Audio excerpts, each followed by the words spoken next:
Hello everyone, अस्सलाम वालेकुम and welcome back to my channel. आज की वीडियो के अंदर हम स्टेट मैनेजमेंट को डिस्कस करेंगे और देखेंगे कि इसकी हमें ज़रूरत क्यों पड़ती है।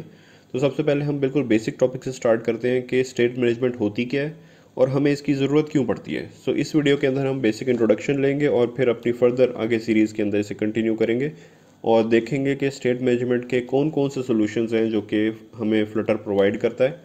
So let's get started. सबसे पहले मैंने अपनी मेन डॉट डार्ट फाइल के अंदर अपने होम के विजेट को कॉल किया हुआ है जो कि मेरी होम डॉट डार्ट की फाइल से आ रहा है और ये एक स्टेटफुल विजेट है। इसके अंदर एक ऐप बार मैंने क्रिएट किया हुआ है और लेट्स से मैं बॉडी में आता हूँ और बॉडी में आने के बाद यहाँ पे एक सेंटर विजेट क्रिएट कर रहा हूँ और उसके चाइल्ड में मैं एक टेक्स्ट प्रोवाइड करने लगा हूँ। और लेट्स से ये जो टेक्स्ट है इसके अंदर जो वैल्यू आएगी वो मेरे किसी एक स्पेसिफिक वेरिएबल से आएगी। तो यहाँ पर मैं एक वेरिएबल क्रिएट करने लगा हूँ, number let's say equals to 10। और अगर मैं यहाँ पे नंबर डॉट टू स्ट्रिंग करूँगा तो यहाँ पे ये प्रिंट आउट भी हो जाएगा। ये सेंटर में आपको नज़र आ रहा है। इसके मैं फ़ॉन्ट को थोड़ा सा इंक्रीज़ कर देता हूँ।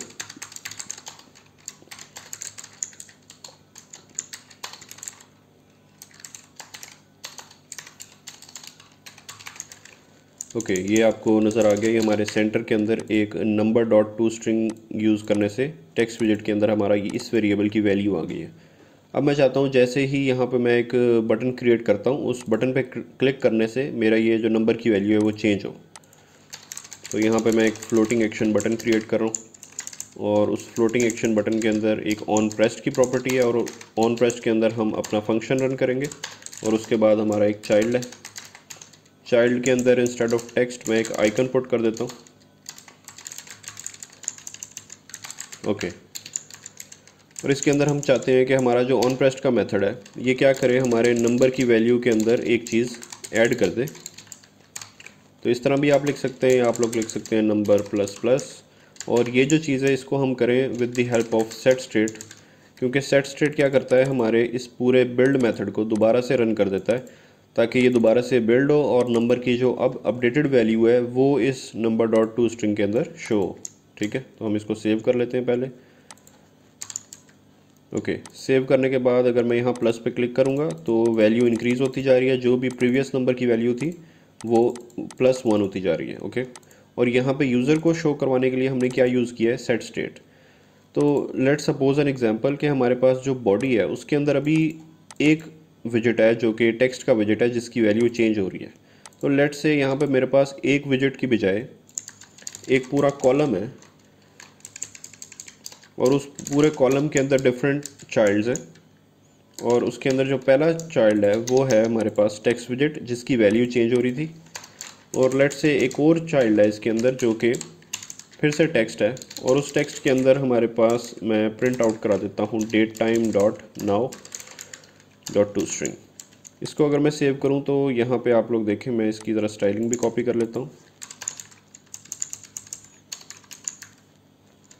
तो यहाँ पे हमारे पास ऊपर टाइम शो हो रहा है जो कि करंट टाइम है और उसके बाद हमारा ये टेक्स्ट विजेट है जिसके अंदर हमने अपने नंबर की वेरिएबल की वैल्यू को स्टोर करवाया हुआ है। अगर इसको मैं प्लस पे क्लिक करता हूँ तो मेरे पास जैसे ही इसके अंदर इंक्रीमेंट हो रहा है साथ ही सेट स्टेट का मेथड भी रन हो रहा है जो कि यहाँ मैंने लिखा है। इस सेट स्टेट के मेथड के दोबारा से चलने से क्या होता है कि हमारे पास बिल्ड का मेथड रन होता है। बिल्ड का मेथड जैसे ही रन हो रहा है तो आप लोग देखें मेरे टाइम की वैल्यू भी इंक्रीज़ होती जा रही है जो कि क्योंकि टाइम गुजर रहा है तो ये डेट टाइम डॉट नाउ जो है ये रियल टाइम को उठाएगी, टाइम और डेट को, और यहाँ पे शो करवाती रहेगी।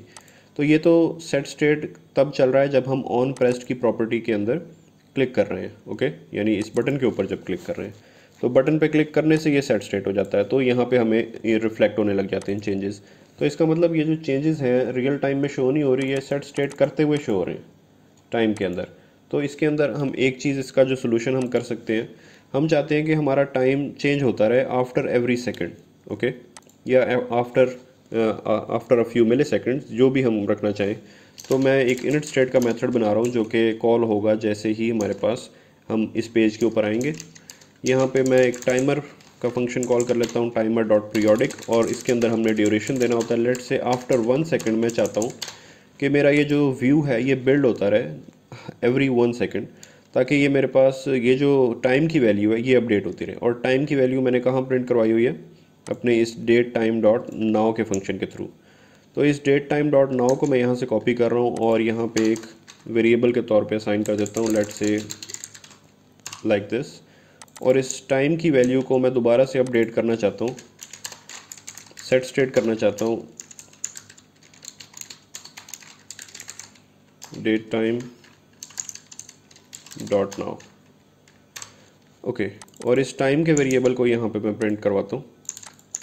ओके, अब इसमें मैंने किया क्या है कि आफ्टर 1 सेकंड मैं चाहता हूँ कि ये मेरे पास रन हो और टाइम हमारा चेंज होता रहे। देखें अब यहाँ पे अगर आप मिली सेकेंड्स को इग्नोर कर दें तो यहाँ पे हमारे पास 1 सेकंड के बाद ये टाइम अपडेट हो रहा है और ये टाइम अपडेट क्यों हो रहा है, क्योंकि हमने 1 सेकंड बाद अपना ये वाला फंक्शन चलाया हुआ है। और इस फंक्शन में क्या लिखा है हमने कि हमारी स्टेट सेट होती रहे। स्टेट सेट होने का मतलब है कि हमारा ये पूरा बिल्ड का मेथड दोबारा से रन हो, ताकि यूज़र को जो चेंजेस दिखाने हैं हमने वो हम शो करवा सकें। और चेंजेस किसके अंदर हो रहे हैं, इस टाइम के वेरिएबल के अंदर, क्योंकि टाइम के वेरिएबल के अंदर लेटेस्ट टाइम की वैल्यू आती जा रही है। तो ये जो टाइम का वेरिएबल है इसको हमने यहाँ प्रिंट करा दिया। तो एवरी 1 सेकंड हमारे पास चेंजेस हो भी रहे हैं और सेट स्टेट के थ्रू हमने बिल्ड मेथड को दोबारा से रन किया ताकि यूज़र यहाँ पे चेंजेस देख भी सके। लेकिन इससे क्या हो रहा है कि हमारे पास पूरा का पूरा जो बिल्ड मेथड है उसके अंदर पूरा विजिट ट्री जो है हमारा, जो स्कैफोल्ड से आगे पूरा विजिट का ट्री बना हुआ है, ये दोबारा से बिल्ड हो रहा है। अब इसके अंदर हमारे पास ऐप बार भी है, फ्लोटिंग एक्शन बटन भी है, सेंटर भी है, कॉलम भी है, इसी तरह 2 टेक्स्ट के विजिट्स भी हैं। हालांकि इसके अंदर से जो चेंज होने वाली चीज़ है वो सिर्फ ये वाला विजिट है जिसके अंदर टाइम चेंज हो रहा है। और ये वाला विजिट तब चेंज होगा जब हमारे पास हम फ्लोटिंग एक्शन बटन के ऊपर क्लिक करेंगे नंबर की वैल्यू इंक्रीज़ करने के लिए। ओके, तो इसके अंदर भी हमने सेट स्टेट यूज़ किया हुआ है ताकि नंबर की वैल्यू जैसे चेंज हो तो यहाँ पे यूज़र को डिस्प्ले भी हो जाए। और ये जो हमने दूसरी सेट स्टेट यहाँ पे यूज़ किया है वो अपने टाइम के लिए किया ताकि एवरी 1 सेकंड टाइम हमारा अपडेट होता रहे और यूज़र को हम शो भी करवा लें। तो ये तो हमने ये जो तरीका हमने किया है अपने टाइम को अपडेट करवाने का और यूज़र को शो करवाने का, ये बड़ा मेमोरी कंज्यूमिंग है, क्योंकि ये हमारी मेमोरी इस तरह लेता रहेगा कि हर 1 सेकंड बाद वो सारे के सारे विजिट्स बिल्ड हो रहे हैं जिनके अंदर कोई चेंज भी अपेयर नहीं हो रहा। तो क्यों ना हम वही वाले विजिट्स को बिल्ड करें जिसके अंदर चेंजेस अपेयर हो रहे हैं। फॉर एग्जांपल इस टेक्स्ट विजिट के अंदर चेंज आ रहा है या इस टेक्स्ट विजिट के अंदर आ रहा है, तो इस टेक्स्ट विजिट के अंदर अगर एवरी 1 सेकंड चेंज आ रहा है जो कि हमारे टाइम को चेंज कर रहा है, तो हम इन सारे विजिट्स को दोबारा से क्यों बिल्ड कर रहे हैं, लेट्स से स्कैफोल्ड को, ऐप बार को, फ्लोटिंग एक्शन बटन को। तो ये तो बड़ा मेमोरी कंज्यूमिंग है और हमारी ऐप को बहुत ज़्यादा स्लो कर देगा। अगर मैं इस सेकंड्स को लेट्स से मिली सेकंड्स में कन्वर्ट कर देता हूँ, एवरी 100 मिली सेकंड्स, और इसको सेव करता हूँ, तो यहाँ पे देखें कितनी जल्दी नंबर चेंज हो रहे हैं। और ये बार बार हमारा पूरे यूआई को रेंडर कर रहा है यूजिंग सेट स्टेट, क्योंकि ये पूरा बिल्ड मेथड बार बार रन हो ही जा रहा है। तो ये हमारे ऐप को भी स्लो करेगा और हमारे मोबाइल की मेमोरी को भी कंज्यूम करेगा। तो हमारी सारी जो रैम है वो इसी को ऑपरेट करने में लग जाएगी।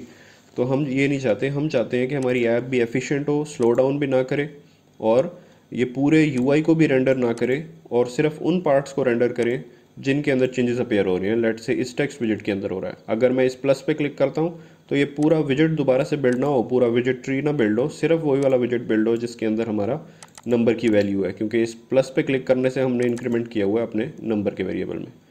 सो ये प्रॉब्लम है जो कि सेट स्टेट के थ्रू आती है कि हमारा पूरा बिल्ड मेथड रन हो जाता है, सिर्फ उस विजिट को बिल्ड हमने करना है जिसके अंदर चेंजेस आ रहे हैं, तो वो सेट स्टेट के थ्रू नहीं होता।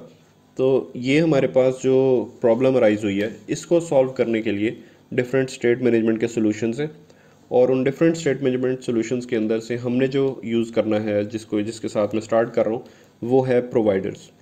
और प्रोवाइडर्स क्या होते हैं और उसको कैसे यूज़ करते हैं तो हम उसको अपनी नेक्स्ट वीडियो के अंदर देखेंगे। इस वीडियो के अंदर हमने अपनी प्रॉब्लम स्टेटमेंट को डिस्कस कर लिया।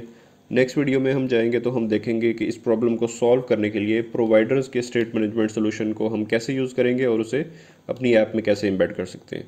सो stay tuned for the next video. I will see you in the next one. Till then, अल्लाह हाफिज़।